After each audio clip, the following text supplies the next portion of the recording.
Today we are looking at a fully custom KAISER Jeep M715. This was built by Blacksmith Garage. They have spent years on this project. I'll include a link to all of their details in the description down below. You should definitely check them out. They're here in Eden, Utah. And as always, let's just get right into it.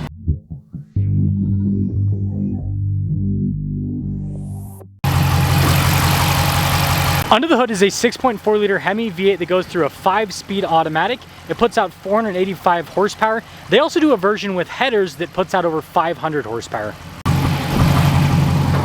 We're closing in on 500,000 subscribers. I'd really appreciate it if you'd help out with that. Now, a lot of vehicles will claim to have a battleship gray, but this is quite literally a battleship gray. They took the paint color off of an old Navy ship and replicated it for this Jeep build. And if that wasn't military enough for you, guys can see here with the Army number on the side. Full LED lighting up front, and then you guys can see this is kind of like a miniature version of the giant grille that Jeep does on their new vehicles, but you still have all the slots. If we take a few steps back, you can see we've got this nice painted brush guard as well. Now below we've got a custom fabricated bumper built just for this Jeep. We've got recovery points built in, a 12,000 pound winch. You also have light pods built into it as well. There's even more lighting up top at the end of the hood, and then we've got a light bar at the very top. Altogether, the combination of the retro styling plus the modern elements I think works perfectly. Tire and wheel setup is 40 by 13.5 by 20. We've got mud terrain tires here, which is very fitting for the type of vehicle. I love the style on the wheels, and yep, we got locking hubs with this one. Now this has Dana 60s in the front and in the rear. When it comes to the suspension, we've got Fox coilovers, iBox springs, and then we also have Fox bump stops built into it. And if that wasn't enough off-road capability for you, we've got e-lockers for the front and the rear. Now, last thing on the suspension here is this does have a remote reservoir, which is always great for cooling. So the fender flares and everything are actually stock. They refinished them, but just look at the space here. This is why we're able to accommodate 40s on this thing. For those of you that are curious, here's a quick look at the rear suspension setup in this. And here's kind of a better look from the back end of it. You know, they just don't make trucks like this anymore. Single cab, you rarely see that on a dealer lot. Since this is an off-road build, we do have some gas storage here on the side. We've got a shovel mounted in case you have to dig yourself out, of course. Over on the driver's side, we have a couple of axes, and we've got even more gas storage. Now, I haven't seen an old school tailgate like this in a long time, but you actually have this strap system right here to hold it up in place. So I'll show you guys with the fully folded up position in a moment, but you can also release both of these to have the tailgate folded all the way down. So here's the fully drop down position, and there's a middle position. We're not really going to worry about showing that too much right now, but you just have these little latches that you can hook the wires to. We've got a bed mounted full size spare, then this also has a bed mat, and it is fully finished. Just to show you guys quickly underneath, it is fully finished underneath with the paint. This is the original taillight housing, and then these are full LEDs just like the rest of the lights. Another custom fabricated bumper in the back. We also have more recovery points in the back, and then a receiver hitch.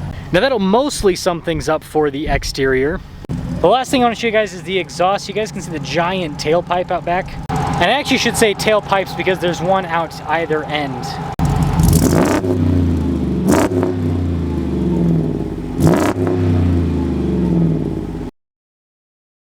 This week's giveaway makes my Jeep look lame because it is a supercharged Rubicon 392 that is fully decked out, producing 650 horsepower.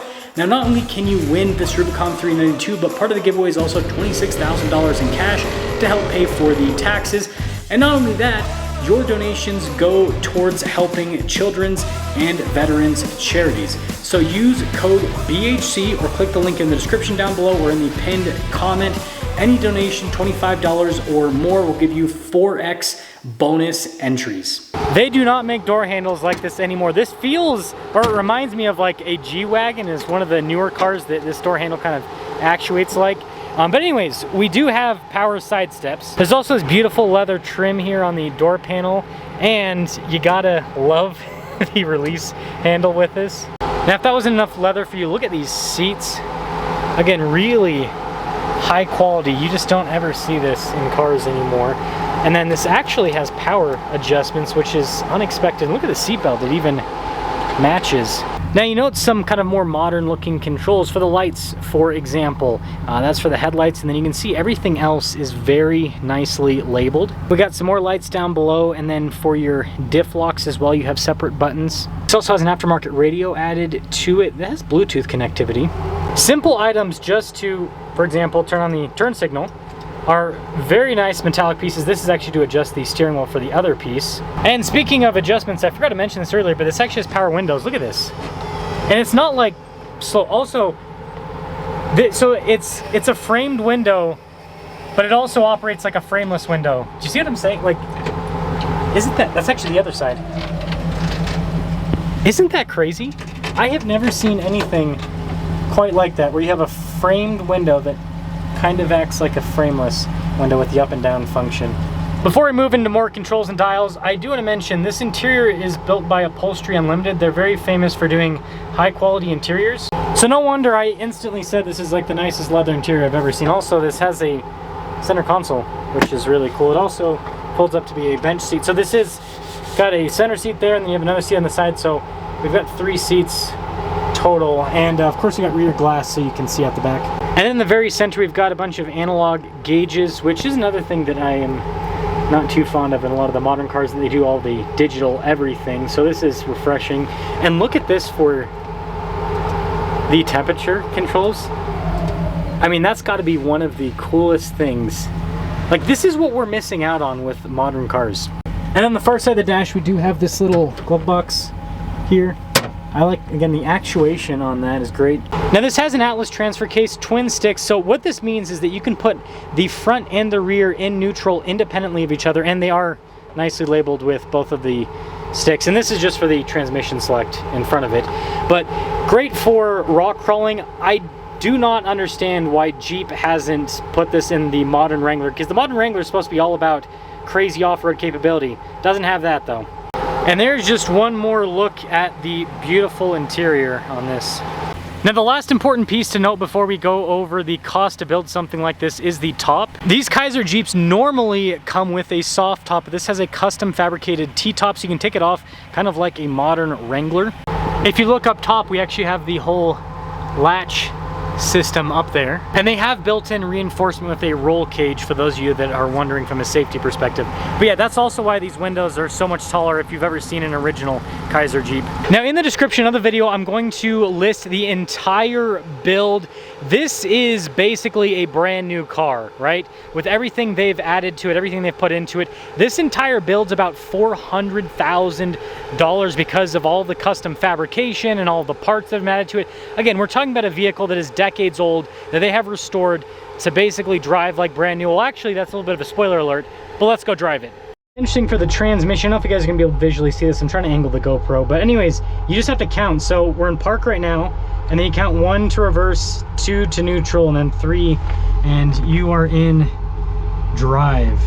Initially setting off here in the Kaiser Jeep, of course, this is high up off the ground with the solid axles, the 40s. It is a big beast. The suspension in this is incredibly comfortable. You don't even have to go that far to see that. Incredibly comfortable.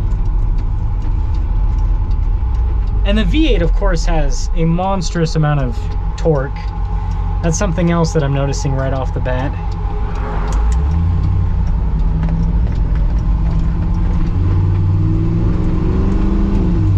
Yeah, just listen to that exhaust.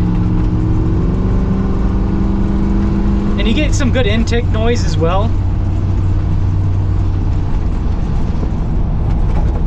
Now this is still a solid axle vehicle, so just like any other solid axle vehicle, you're gonna get a little bit more movement as you're going over bumps. And the thing that's surprising me is the steering actually doesn't have the kickback that you normally associate with the Jeep. It's very controllable in that sense.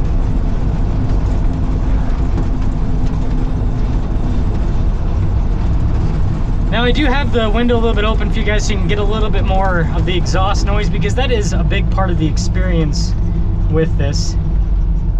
Now again, being an older vehicle, the cabin's going to be a bit smaller, so I'm actually pretty close to the pedal box, which actually isn't too different from modern Jeeps, because Jeep actually still sits you really close to the pedals. And so you can see something like that hasn't changed. Yeah, just look at the power of this. It's got so much torque. And it's smooth with the delivery too. Again, when you put a modern engine in a vehicle, you get the modern performance, which is great.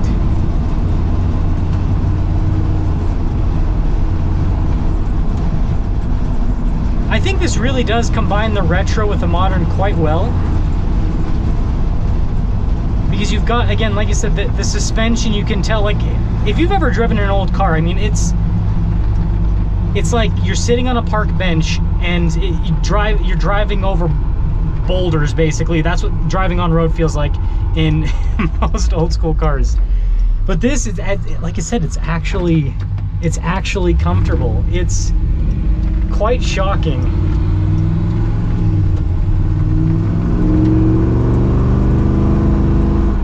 I love the noise. Of course, the noise is fantastic. Love the noise.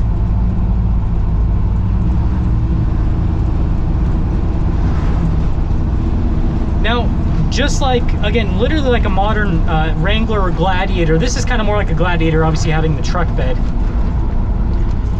You are still going to get a little bit of that kind of axle float where the vehicle will kind of shift from side to side a little bit. But again, it's part of the experience. It's part of the fun.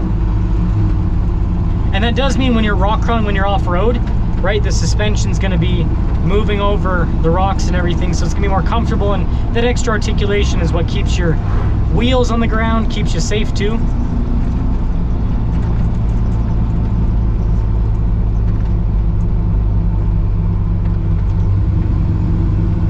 Yeah, this is great. So to sum things up in terms of the, obviously the on-road driving with this, more than enough power to move the 40s. It's not struggling at all, not struggling at all. Didn't expect it would. But yeah, more than enough power to move the 40s, and I think this, in terms of old school vehicles that I reviewed on the channel over the years, this combines the retro with the modern in a way that I haven't really seen before, where it still has the character and the theater of the retro vehicle that it's built off of, but then it does combine some modern comfort and some modern amenities that make it so that, you know, I don't think anyone would ever daily drive this, right? But you could technically daily drive this, which is really appealing if you ask me. And so if you just got one of these bone stock, right, it's probably gonna be crazy rusted out, right, because it's like 50, 60 years old. But in terms of the driving, it's gonna be like being on, it's gonna be like being in a tractor, right? That's kind of what you experience. Whereas this, like I said, it combines, you actually have like climate controls, for example. You've got air inside, and you've got the power windows as well. You got the lights. So this is why I think resto mods are actually really cool, because of that combination where you get some of the modern comfort, but then you also still have the retro driving experience that you just don't get in modern cars. And again, little things, like I said, the turn signal indicator, this might seem silly, but just having that little metal stock just feels like an experience every single time that you put on the turn signal.